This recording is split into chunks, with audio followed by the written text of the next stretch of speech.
So the panel today is really good because I think it's going to touch on two big trends that we see.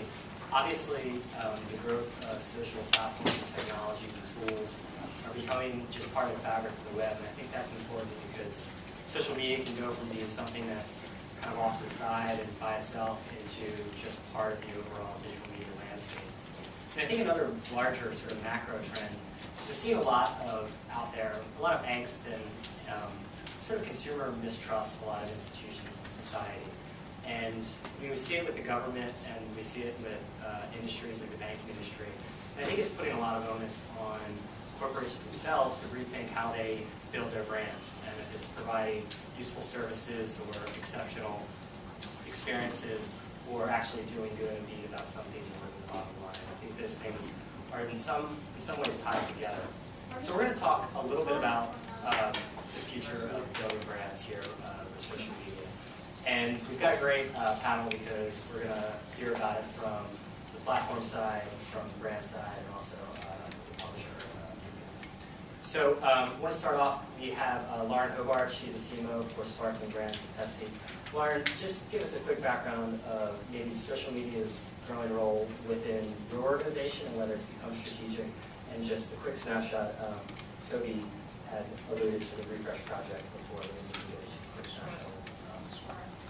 So just a quick overview of my background. I've been at Pepsi almost 13 years. I actually started off in our strategic planning group working on brands from the strategy side.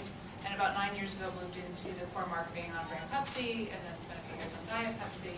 And actually then I did a few years on Mountain Dew as the director on Dew, right when the world was really changing. So we kicked off Democracy One at that time, Green Label Art, and then post then a whole years heading up our energy drink business, and then just for the past 4 months or so, CMO of our Sparkling, which really means carbonated portfolio.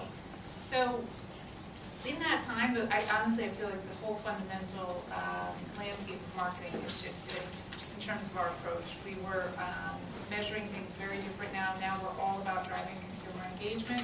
And the biggest evidence of that you see is in actually everything the Mountain Dew brand is doing, and then also today we're really celebrating the Pepsi Refresh project, which is all about driving consumer engagement and literally handing over the power of how we're going to refresh the world with over $20 million in grants to consumers to both come up with the ideas as well as to vote on which ideas win. So social media has become like the fabric of everything we do at Pepsi in marketing today.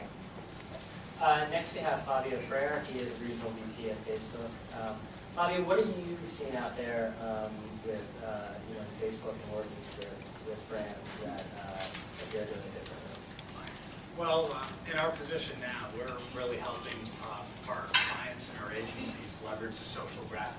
And I think there's just an increasingly more important understanding and emphasis on creating a two-way dialogue between the brands and the consumers. Okay, cool. And Max Shore. Max is a co-founder of Good, a media company with a great tagline that says, "For people that give a damn." So Max, you want to give us a quick background about what Good is? Sure. We launched in the fall of 2006, and we are a platform for the people, nonprofits, and businesses pushing the world forward. And I think we started out feeling like this was something that was gathering steam in our society, and several years later, it's just amazing how far things are moving, and I think social media is a big part of that. And I think today in this campaign is a really big step forward in this trajectory. Lauren, let's start off